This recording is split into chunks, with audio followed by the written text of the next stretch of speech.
Toujours en compagnie de Didier Pleu, psychothérapeute. Je rappelle votre dernier livre, Comment échapper à la dictature de notre cerveau reptilien. C'est aux éditions Odile Jacob.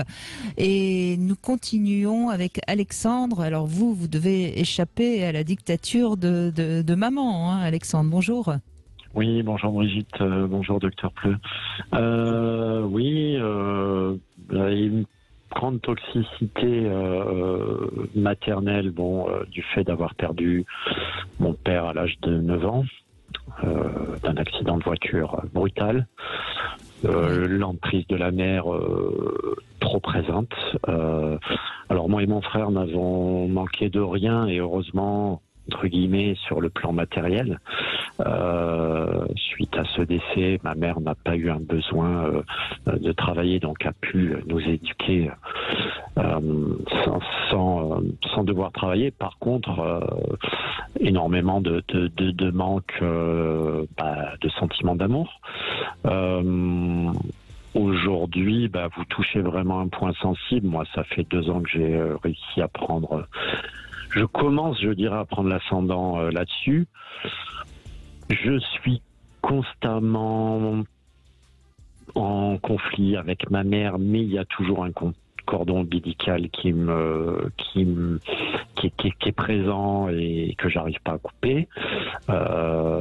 J'ai un frère qui a 43 ans, vit toujours chez elle, et qui en plus, quand j'y vais, a vraiment le rôle du paternel, et où j'ai l'impression de me faire dégager parce que le père ne veut pas que je rentre dans sa maison. Voilà, la place est prise. Ouais. C'est votre petit frère? Il est plus jeune? Mon petit frère de 7 ans. Oui. Et toutes les préférences vont vers lui. Moi, je m'en fiche. Je fais ma vie et je ne suis absolument pas jaloux. Mais je l'ai entendu dire de la part de très bons amis à ma mère, qui la connaissent bien. De toute façon, en parlant de moi, on m'a toujours dit: ta mère t'aurait beau lui présenter Miss Monde, la personne ne serait pas assez bien pour toi. Tout ce que je fais, c'est toujours critiqué, c'est jamais bien. Enfin voilà, là je vous prends un exemple, le dernier exemple que j'ai vécu. J'ai eu un licenciement professionnel en plein Covid à l'âge de 50 ans. Ma mère ni mon frère ne sont venus prendre de mes nouvelles. Aujourd'hui, c'est l'anniversaire de mon frère. J'en suis au point de savoir si je lui laisse un SMS ou pas pour lui souhaiter. Mais Alexandre, voilà. Votre témoignage est important, et je pense que Didier Pleu va vous dire beaucoup de choses. Il est important parce qu'on sent que quelque part vous êtes encore plus ou moins en attente de quelque chose. Il faut comprendre que quand votre père meurt, votre frère a 2 ans, et on peut imaginer que votre mère, elle l'a complètement investi, puisque c'était un tout petit bébé de 2 ans. Et vous étiez un peu plus grand, donc vous avez quelque part pu échapper à cette emprise. C'est finalement peut-être un bien pour malgré tout, parce que on voit votre frère, il est quand même mal barré en étant toujours chez maman à 43 ans. Mais voyez, tout ça, c'est du passé. Qu'est-ce que vous en faites aujourd'hui, non, Didier Pleu? C'est un peu ce qu'on pourrait dire à Alexandre. Oui, Brigitte, c'est bien sûr ces fameuses synthèses. C'est vrai que si Alexandre a été très rejeté, dévalorisé quand il avait 9 ans, suite au décès, parce qu'il y a eu des tas de choses qui se sont passées dans la tête de sa mère, pour X raisons. Oui, quand on a 9 ans, 10 ans, 11 ans, on est jaloux. On se dit, c'est pas normal. Qu'est-ce que j'ai fait pour ne pas avoir ces sentiments-là auprès de ma maman? Mais c'est vrai qu'il peut se dire à 50 ans, est-ce que j'accepte que ma mère a une préférence pour le puiné, pour le plus jeune, quoi?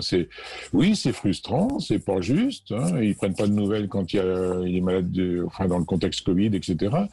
C'est une certaine injustice, mais c'est comme ça. L'acceptation, c'est pas se dire c'est pas grave. Si, c'est douloureux d'avoir des cicatrices affectives comme ça, de ne pas avoir été aimé dans la même harmonie que son frère, mais se répéter inlassablement que sa mère ne devrait pas avoir des préférences comme ça, et ne devrait pas être rejetante avec lui, ça, il peut se dire toute sa vie. Non, il va falloir qu'il accepte que sa mère est sans doute bonne avec son fils, ce que je ne crois pas, ce que vous avez souligné, Brigitte, puisqu'il est encore à la maison, à mon avis, la surprotection l'a pas aidé, mais elle n'était pas très sympathique avec lui. Bon, est-ce qu'on peut accepter d'avoir une mère qui ne vous aimait pas totalement? C'est dur, c'est difficile, mais quelquefois c'est la vérité. Absolument conscient et tout à fait d'accord avec ça. Et bon, moi, je suis fier de mon chemin que je trace maintenant pour moi. Et quand je regarde dans le rétroviseur, effectivement, bon, il faut pas y penser. C'est comme les nuages, quand ça arrive, il faut les laisser filer rapidement et pas se focaliser là-dessus parce que c'est comme ça et vous n'y changerez rien. En revanche, ce que vous pouvez changer, c'est comment vous supportez ces blessures affectives qui sont intenses, parce que il y en a une dont vous parlez pas mais qui me semble importante, c'est aussi quand on a 9 ans et qu'on perd son papa, bah c'est quand même un vrai drame, et peut-être que vous avez pas été du tout soutenu à ce moment-là et que ça laisse peut-être aussi quelque chose que vous avez enterré mais qui au fond mériterait d'être écouté, enfin il me semble. J'en ai perdu mes couilles, quoi. Voilà, ça a enlevé en moi une part de masculinité involontairement, de manière énorme. Et aujourd'hui, je me bats pour reconquérir tout ça, quoi. Parce que j'ai eu une image trop maternelle. Alors en plus, je suis un hypersensible, donc tout s'accumuler fait que ça n'a pas été évident, quoi. Voilà. Il y a un petit truc qui m'a beaucoup aidé, si je peux donner des conseils. Alors, j'y crois pas. Bien sûr, Alexandre. Quelqu'un m'a conseillé de prendre des petits papiers, de noter des adjectifs sur tout ce que je ressentais par rapport à cette relation. Il y a 24 mots forts qui en sont ressortis et j'ai pris des ciseaux, j'ai tout découpé. Je lisais l'adjectif et à chaque fois je disais couper, couper, couper. Très honnêtement, j'ai dit je vais le faire, j'y crois pas. Depuis que je l'ai fait, je peux vous assurer que ça va beaucoup mieux. Oh je crois que Didier sera pas contre ça parce que c'est finalement très cognitif comme technique, non?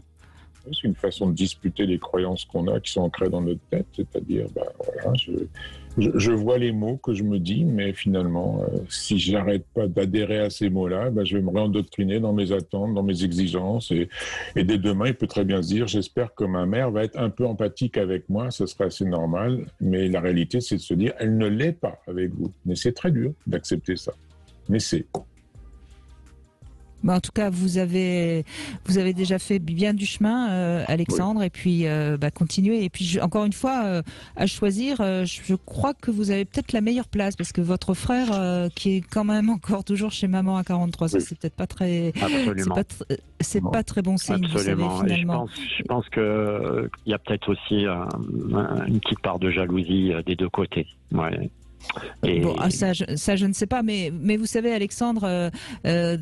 Trop d'amour, c'est parfois pire que pas assez d'amour, parce que trop d'amour, c'est finalement une sorte d'emprise qui nous englue et qui nous empêche de grandir.